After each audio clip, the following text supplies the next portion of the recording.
talk about a subject that was something Rudy discussed a great deal.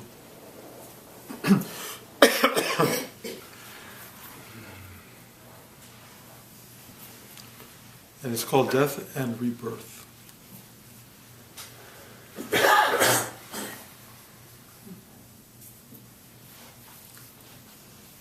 And one of the things Rudy said about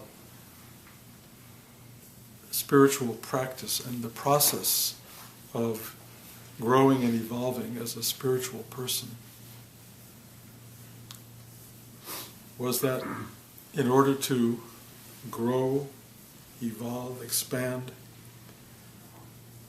much of what defines you as a person, much of what holds you in place, much of what you call your identity, yourself,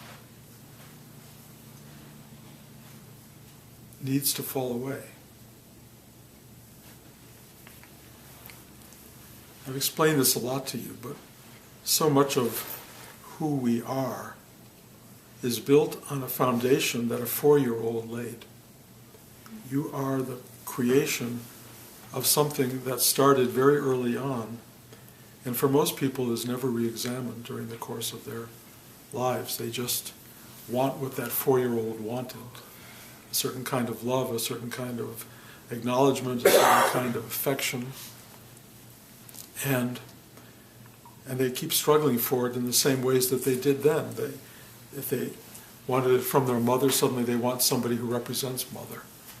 Or they wanted it from the teacher, now suddenly everyone outside who has teacherly aspect, they need to get that reaffirmation from. I'm smart, I'm intelligent, I am whatever it is you're looking for. I am beautiful, I am stupid, I am lazy. Whatever the things are that you created as a construct that keep reappearing and reinforcing themselves throughout your life, spiritual life gives you a new perspective. It allows you to sit down and relax the hold of your mind over your identity. And you start to see, as parts of you fall away, that you are not as burdened as you imagined. You are not as held in place as you think. That you can start to really let go of the you that you created. The you that you created had great purpose. It had to essentially find footing in this material world. How do I function? How do I live in this space? How do I get by? How do I get enough love? How do I get enough attention? How do I get enough energy? How do I make sure that the world serves my needs? The me, I, that's at the core of being a person in the world, and at the absolute center of being 2 years old, 3 years old, 4 years old. And those skills and those techniques that you got built you. And they were crucial. But part of evolution, part of growing up, is letting go of that stuff. And some of it we do relatively effectively, and some of it we don't do, and much of it we don't do with any grace or elegance. But the spiritual process is really a starting to re-identify who we are with something deeper and bigger than this ego-minded self. And when that deeper part of you starts to express itself, it's like outgrowing the old stuff, and it cracks, and it starts to decompose and fall away, and it's not always attractive, but you're breaking out of a skin. It's like a snake shedding its skin. It really is what happens. It's the cocoon, and you emerging from a cocoon.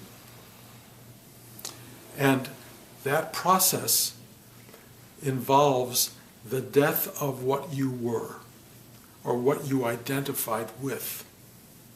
And for some people, it is absolutely the worst and most uncomfortable experience imaginable. You do not want to give up the familiar, the comfortable, or even the uncomfortable familiar, because it is who you know and what allows you to get through the day. Who would I be without all my crap? Who would I be? How would I function? better not to know is really what many people choose. Just allow yourself to be the crazy construct that this 4-year-old put together, or even an 18-year-old. But whatever that is, if you're going to practice spiritual development, you'll have to let it go. And when it goes, you will experience what Rudy called death. The death of your familiar, knowable self. And as it starts to fall away, if you have a grounded spiritual practice, you will let it go. If it starts to fall away and you're not grounded in your spiritual practice, it will start to try to reconstruct itself. And often succeed. I've termed this yo-yo yoga. Falls away, comes back, falls away, comes back, over and over and over and over until you say, this practice doesn't work, or this teacher is no good. And so you just walk away from what you're doing. But the real practice is allowing yourself to die, to allow parts of you to fall away, and as you will probably realize in the process, what falls away is well bidden farewell. Goodbye.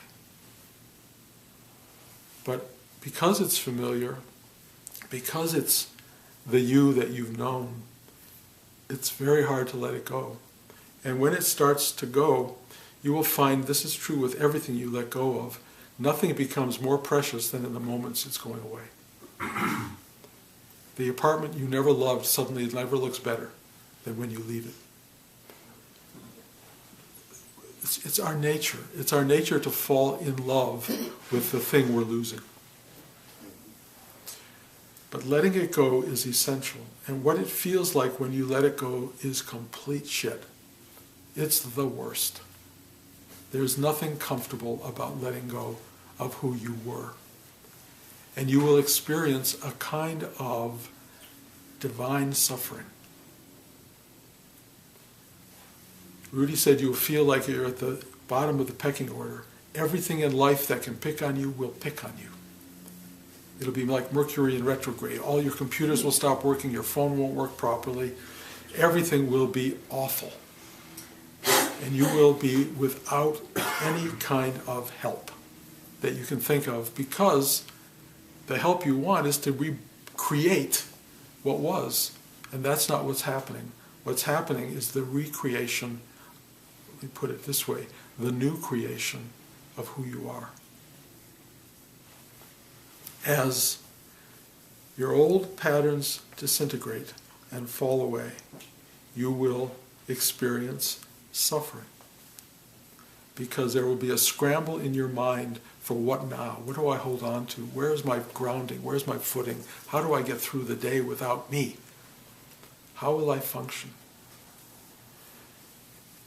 One of the key ingredients of death and rebirth is that when you're in the death throes, you will not be conscious of it. You will not be able to label it usually as death.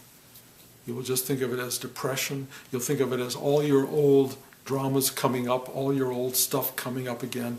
You'll feel miserable. Rudy's prescription for that was eat a Hershey bar. Get a chocolate sundae. Do something. Just treat yourself well, because it's a process. And the death process has duration. It is really not unlike the sap in a tree going back into the root system in the winter, coming back in the spring, and the tree becoming twice as big and beautiful as it was before. This is a natural process. The only thing about a spiritual practice is that it encourages it to happen more frequently, more readily. And if you are really growing spiritually, you hand yourself over to this process. You do it with some grace.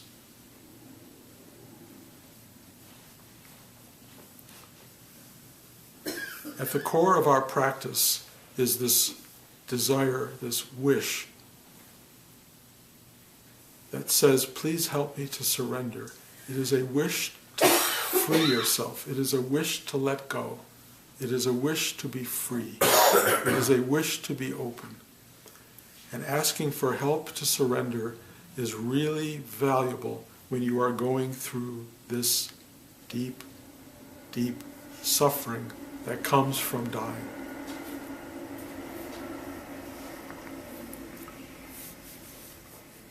I'm going to take this a little bit further, just because I think it will be important to some of you along the way.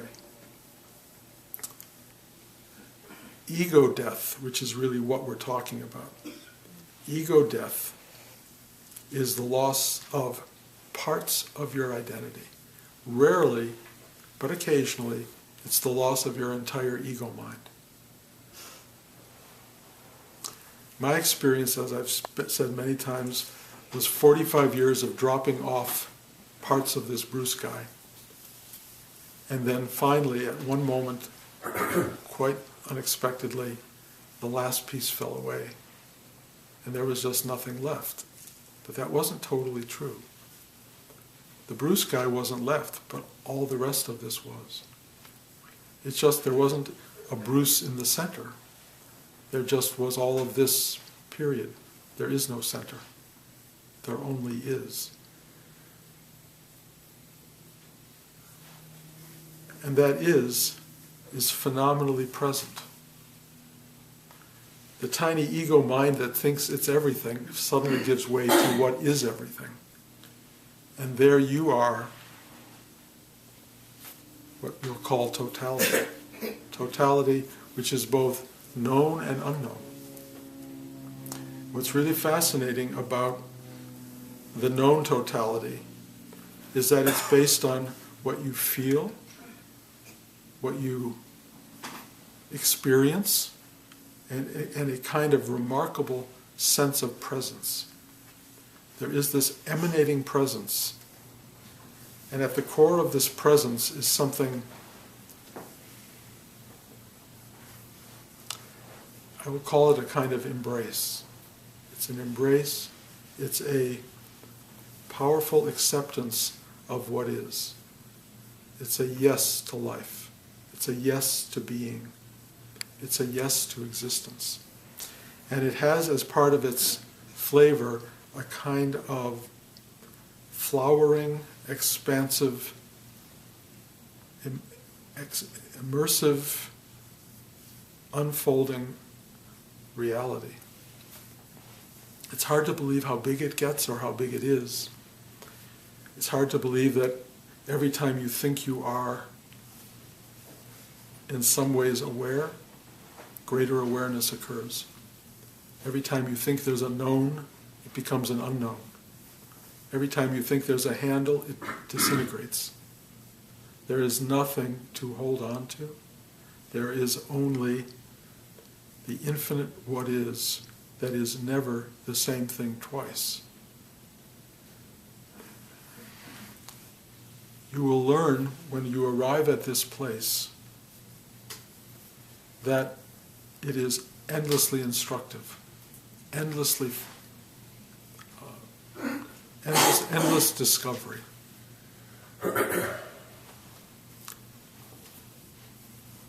And every so often, there will be a sense of aha, like you get it. Trust me, you do not get it. There is nothing to be gotten. Every moment of getting, even at this vast expanse, is a temporary flash of insight, but it's not in any way complete. There is no completion. It just goes on and on. The last few weeks for me have been unexpectedly painful, full of what I would call suffering, and a very big disconcerted feeling that the world that I know is completely falling away. And I realize in talking to people, in reading in the newspaper, I'm not alone in this feeling, that the known world is We can call it shifting, altering, changing, evaporating. We don't know. Something very big and global is going on, and something actually universal is going on. In my own personal life, and I know it's hard to understand what that means, when somebody talks about a personal life after they talk about having an awakening or an enlightenment or no longer being the person. But let me just clarify a little bit. Awakening does not rob you of who you are. It just puts it in perspective.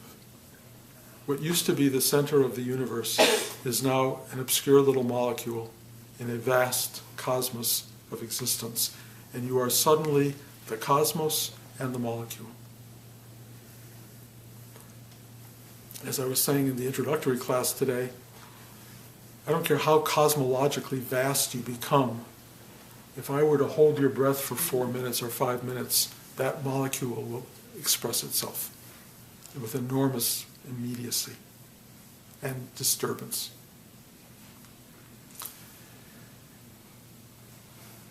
Even the most enlightened beings are biological creations for a period of time. That biology exerts a hold, and it is important. We are all creatures that are created and uncreated.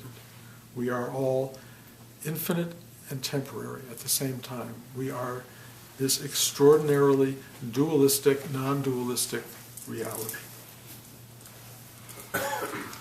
So, this week, I was in what I would call a period of death and death throes, full of exceedingly painful discomfort, sadness, grief. A lot of it based on real-world circumstance. I've talked about it in previous classes. I don't know who listens to my talks, but a dear friend of ours lost a son and a granddaughter in a rogue wave thing in Hawaii that pulled them out to sea. The daughter first, and the granddaughter, her son jumped in after. The daughter and both of them were killed, drowned. Very personal. It suddenly became very personal to me, unbearably personal. I mean, I have been living with this as though I am this woman who's a dear friend of ours. A lot of things going on in our personal life that are shaking up the solidity of the ground we walk on, and I'm not going to go into all of the drama because it's mostly surrounding me with my kids and their lives. And I don't want to, nothing horrible, but enough that there is no, everything we take as stable, everything we take as stable is not there. And then, of course, there were the Democratic and Republican conventions of the last 2 weeks, and I have somehow engaged all of that as part of the world I live in, the world I am.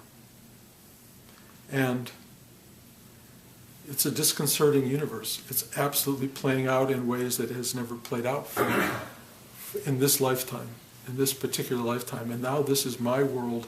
These are my forces. I mean, not Bruce exactly, and they are collective. They are a collective series of forces that are destabilizing things as we know it. How it will end up, I do not know. It may all end up in a perfect final balance again. It may be ultimately very tumultuous.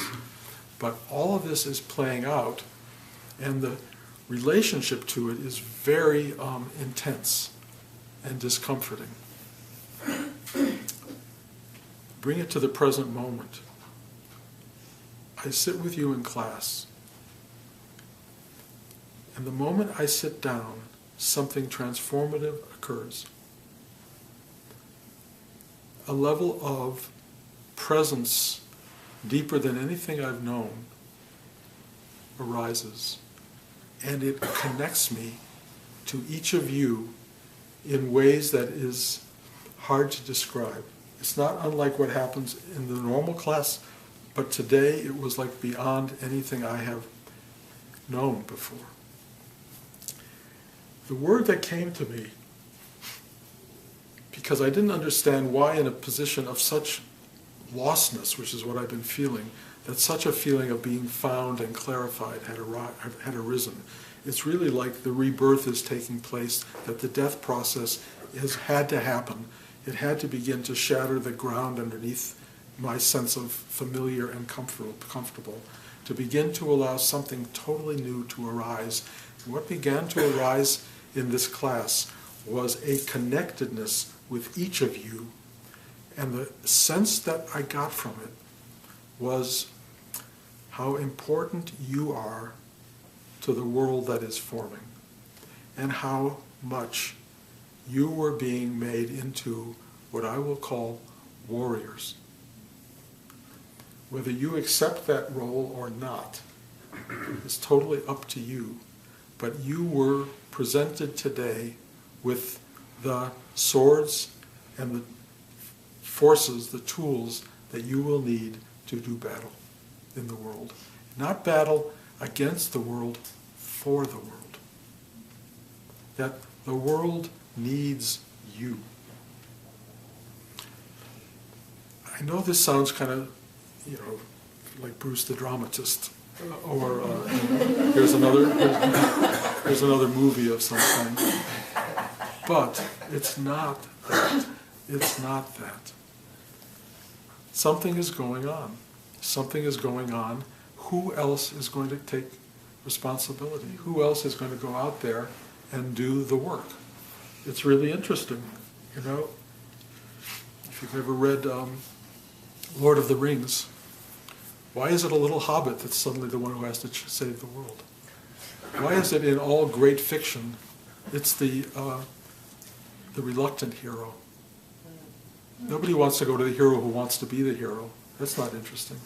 It's always the hero who doesn't want to be the hero, who wants anything but being the hero, who wants to live in their little hobbit life. But that's who gets the job. And you guys are getting the job. The job is be a warrior in this world. Be willing to go out there and fight through all the deaths and rebirths that you will go through and people around you will go through. There are certain key ingredients in this, really key ingredients. One is discipline. Discipline. Discipline is not choosing to act. Discipline is acting continually and regularly. As I said to some people today, discipline is not choosing to go to the gym, it's going to the gym. If you choose to go to the gym, you won't go. There will come a moment where you'll just go, oh, not today. 2 days of that and you're done with the gym. Discipline is doing. You do it. What does it mean, do it? Show up. Be present. Remember this connection. This energy that comes through this class, whatever it is, absolutely loves and loved and will love every one of you in ways that are unimaginable. And I cannot explain it. I don't know why you show up. I don't know why you're the ones who are here. But I will tell you, your being here was unbelievably powerful and connected, and it was invested with, if you will, the sword of whatever it is you need to slay the enemies that will surround you, the enemies of love, the enemies of hatred, the enemies that hate, let me put it that way, the enemies of sloth and laziness, all of those forces which need to be conquered by discipline. I would say discipline has got to become part of who you are. And when I say has to be, forget that. I don't care if you do or don't. But the universe cares. It just cares. And you have the power, and you have the skill, and you have the audacity, and you have the humility, and you have the hunger, and you have whatever it is that brings you here that you can now carry back into the world as someone who functions as a bearer of truth or love or kindness or presence or goodness. Whatever that is, it doesn't have to be more than that. You don't have to go out there slaying people. You have to go out there and embracing the world. The power and the courage to love other people. The power and the courage to reach out. And that's going to be another one of the things I want to talk about. Reaching out. or I've never been good at it. I've always felt I don't want to be told no. If I reach out to somebody, I don't want them to say, oh, I'm too busy, or I can't, or not answer the phone, or whatever it is. And now I've really understood the power of reaching out is the only way to connect. If you have the courage to reach out to others, if they don't show up, then reach out to the next one. Somebody will go, hi, yeah, let's do it. Let's get together, let's have this. Whatever that is comes from reaching out. And if you don't have that skill, learn it. And the only way to learn it is make the phone call this way, make the phone call. Do whatever it is you have to do to engage the world. Engage the people who might benefit from the fact that you love them. Why should you hide that? Why should you keep it like, oh, they'll be upset, they have too many things to do. Why? No. Be the one who reaches out. Trust me, everyone else is trying to reach out to you and is terrified. They don't want to do it. They don't know how to do it. Be the one. Be that person. Discipline. Willpower comes out of your navel chakra. Willpower is the fire in the belly to do stuff. This is a time to do. It's a really interesting thing about our particular practice. So many practices are not about doing, they're about being, or about sitting in the cave. Andrew and I were talking yesterday, and he came up with a really good line for this. When you're sitting in the cave away from the world, it's like asking for a free ride, he said. You don't have to engage the world. You can just sit there and the world will do what it does. You just get to sort of have a simple, quiet time, an easy time. I mean, it may not be that because the journey in is definitely effortful, but Rudy's teaching was your life is your spiritual life. It's not to leave the world to have it, it's to be in the world to live it. This is it. This is that spiritual life, and there is no free ride exactly. Other than the fact that when you really awaken, you realize it is a free ride. The whole thing it's not free because you're called to action, but there's no individual call to action. There's no one to gain or lose from action. There's just action. Be in the world. Be the witness to the world. Be the doer in the world. Build bridges. Build connections. Love people. Reach out to people. Have a life. It won't even be you doing it. It will just be happening. And that happening is what the world wants. The you is the world that recoils. The you is that, oh, I don't think so. I'm not sure I should do that. The fear of loss, the fear of things not working. Get rid of that part and just enter into life fully. And you'll realize that you're not even doing it. It's just happening. That's the miracle of it all. It's just happening. There will come times in it, like I had this week, where every known comfort goes away. Everything you've trusted to rely on in your life suddenly is, you realize, not real. It has no substance. It is a bigger loss than you even imagine you could lose. Everything just, you're completely free-floating alone. I've talked about it before, but this idea that you have no more compass, you have no more rule book, nothing. And it is really bizarre. And then in that bizarreness, you're told, teach a class. And I did not want to teach today at all. And I was going to come in and not teach. I didn't know what I was going to do exactly, but I didn't know how to approach it. But they don't give me that option. So I just sat down, and the minute I started teaching, teaching happened. And it's continuing to happen as I speak, because I don't know any of this stuff. It's just letting itself be known. And you are the guys who are hearing it and getting it. And trust me, the getting it, or whatever that is also resonating inside this structure that's speaking. I know that we have work to do in the world. That work has an aspect that's what I would call sitting quietly in meditation and discovering the depth of yourself. And the other part is being active in the world and letting that still point function brilliantly in the world around you. I've often spoken about how my whole career came out of stillness. That my ideas for stories to tell came out of nowhere. That when I would have to sell them to people in the studio system, I would sit in a room with all these people saying, "So what have you got?" And at that moment, I would always take my little cup of tea. They always offered you tea or coffee.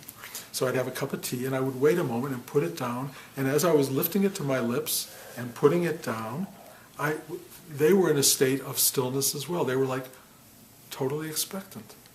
And that 30 seconds of tea changed the equation of the room.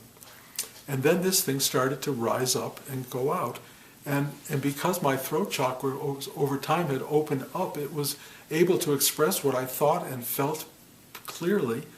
And I would walk away from all of these meetings over the course of a 30-year career with work, with jobs. And I got those jobs because this thing flowed. It happened. We can all have lives like that. We all can have lives that we want. It will deliver. It can deliver. It may not deliver your dream life. Be prepared for that. It may not deliver your dream life, but it will deliver what is supposed to be your life. And what is supposed to be your life is, trust me, more extraordinary than anything you can possibly imagine, and even everything you imagine will get thrown out the window. You will achieve a life of unbelievable presence, unbelievable showing up. You will be engaged in the world with extraordinary appreciation, consciousness, insight, wisdom, kindness, strength, power, all of the things that you had ever wanted to be when you were 4 years old. All the stuff you had imagined you could construct, you will realize have always been there. And once you deconstruct the ego mind, which is trying to own a piece of this, you will discover that you own the totality of it. And that the world, even though it's now yours on some level, doesn't make it peace and love and joy and easy. It's still a world of enormous dynamic. Good and bad, light and dark, evil and goodness. All of that's at play. And trust me, that's who you are. You are that. In that, you have a particular corner, a particular piece that you are also directed to use. This is the warrior. This is who you are. This is who was, in a sense, ennobled today in the sitting here.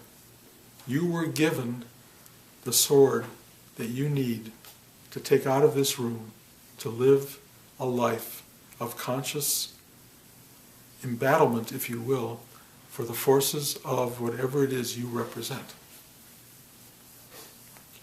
And I don't know where any of this comes from. I don't know how it arises, what it is. I do know there are aspects to it. One of them is that all of this devolves into absolutely nothing. And all of this is the most important thing in the world. All at the same time. Inexplicable, unexplainable, unknowable, ungraspable truth. But it's truth, and it's happening. And you're in it, and you can fight the battle, or you can go sit in your house and watch TV. Anyway, the sword has been passed. Trust me, you got it today. You got it. You want it, it's yours. You don't want it, forget it.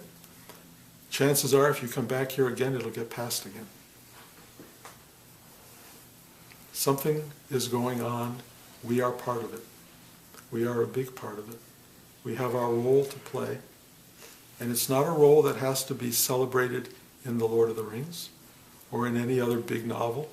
It's a role that gets celebrated in the universe, knowing that you took this sword and in one moment you benighted someone else. You cut through a dark moment. You brought light to a person who didn't have it. You brought kindness and goodness to someone who needed it. You became someone who transmitted this extraordinary energy of the universe to another soul. It can even become something so simple that you simply had a day that you appreciated. It can be that simple. That you actually walked outside and said thank you. That you looked at a tree and said, oh my God. That you, the thing I've been doing is I walk all the time. I look at the sidewalk and just go, it's a world of art. You know, oil dropping on the sidewalk, cracks in the sidewalk are more artful than anything you ever imagined. If you see them, if you look at them, everything is a work of art. All you have to do is, one, recognize it, acknowledge it, and go thank you. That's your sword. It's how you live your life. It's how you now affect yourself in the day. How you bring spiritual consciousness to daily consciousness and recognize that they're the same thing. People who don't do this, and there are legions, live lives influenced by, affected by, in some ways playing out the drama of universal impulse. That's what they do. Most people are that. And most people do it with a kind of profound ignorance. You might call it holy ignorance because they're still fulfilling some kind of universal design, but they are not appreciators of, aware of, conscious of who or what they are. I see it everywhere. Everywhere. The difference between being with those people and being with you is like it's a different world. People who are unconscious, living in ignorance, spread a great deal of sadness and difficulty and pain and suffering, and they create it for other people and they create it for themselves. You guys are the antidote. You are the antidote, if you want to be it. Again, the sword is yours. Go out into the world of ignorance and touch people and make things clearer. You may not do it through words. You may not do it through teaching. You can do it just by carrying that sword.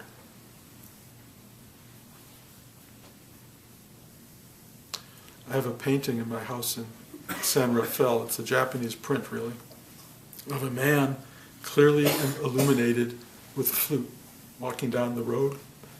And it's a dark night, and there's a guy in the bushes ready to kill him with a sword. You don't know the outcome.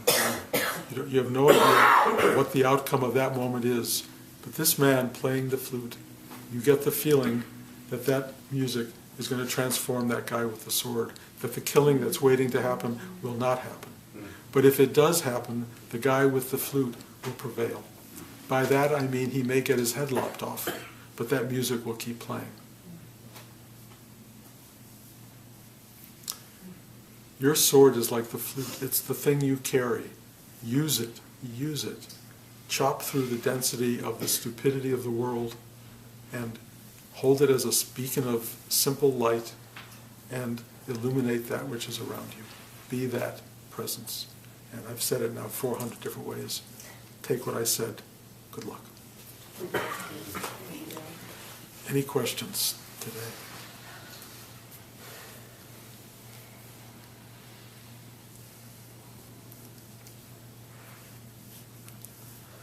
I have a little question. I have one right here, and then hold on. That's okay. 1 second. I just want to know where I can see this. Are you posting it anywhere? See the talk? Yeah. Oh, it's on YouTube every day, every week. I mean, there's hundreds of them. Okay. You can either go to the website, brucerubin-class.com, or you can go to Bruce Joel Rubin, and you will find Bruce Joel Rubin, filmmaker, and you'll see this guy sitting here with an orange shirt every time with a background, and he talks. So it's always there. I mean, there are so many of them, you won't even know what to look at. And all I can tell you, I don't even know why they're there. You know, there were at one point, a lot of people who watched them. There were no people. A lot of people, now hardly anybody again. But it's got its rhythms, and what it is it speaks to the person who needs to hear it. So it's available. But hearing it 10 times won't change it. It really won't. It's already in place. It's already inside you. Not this brain. Yeah, Rudy used to say, don't listen to me when I talk. He really did. He said, just sit inside. And he said, the thing you need to hear will rise back up the moment you need to hear it. And that could be 10 years from now. And that has proven true for me because I've been at this for almost half a century. I've watched this stuff come back up. And it's really extraordinary. You'll know it when you need to know it. This thing is so finite. It's so limited. And when you get to my age, it hardly works at all. It really, I mean, you know, the memory thing for me is like almost, I mean, it's not gone completely, but, you know, I may end up as one of those teachers who has Alzheimer's. You know, it's gone. I mean, I'd probably still keep talking, but it's truly without memory. It would just be whatever emerges. It's part of the biological deconstruction is inevitable, but spiritual fullness doesn't go anywhere. Yeah, I remember the first time I came here, I saw it right outside the door here. There's the Tibetan tapestry. I think they call it a tanka, of Vajrayogini, and it kind of jumped off the wall at me, and always does, because it's an energy that I've been working with, and I kind of woke up to that this morning, feeling a lot like she's done her work. For those who don't know, Vajrayogini takes toxins and poisons and excrement and drinks them and transmutes them into nectar. And I kind of got the message, feeling, sensation that that's kind of what we're doing here. It's exactly what we're doing here. It's transmuting. Absolutely. Transmutation. Rudy said, give me your shit and I'll give it back to you as nectar. Okay. Yeah. That's what he did. That's what we do. That's what this is. It's a transmutation of energy. Your shit is sweet to me. It really is. It's just energy that you can't handle or that you don't like in its current form. It has a toxic aspect to your mind, but it's not toxic. Really, it is to you perhaps, but once it gets pushed through the cleanser, the cleaner, whatever, the thing that makes it whole again, and gets put back in you, it's fresh and new, and you can use it well. This is that work. Anyone else? Okay, thank you for coming. I'm hoping to be back here in, we're trying to work it out, at the beginning of September. If that doesn't happen, I'm going to miss a month. But we're coming from London, and I'm not directing the trip, so people may have already routed us differently. But if we can, we'll be back here. If not, we'll be back here at the end of September, and you'll hear about it. In 2 weeks, 2.5 weeks, we're going to be in Big Indian, which is upstate New York. I don't imagine any of you really will be able to. Well, I heard that you're coming in. But most of you, I know you probably won't be there, but it's always a very interesting retreat. Powerfully uncomfortable, but also wonderfully transformative. And the talks from that retreat will be online, and you can hear them. And keep at it. Keep at it. I'm telling you, what I said today is not casual. It's a real injunctive and instruction. Take this seriously and use your skills. You have them. You would not have been given this empowerment, if you will. I hate that word, but you wouldn't have been given that if you weren't absolutely ready. And it went deep inside every one of you. Trust me, it went deep. Thank you. See you guys soon.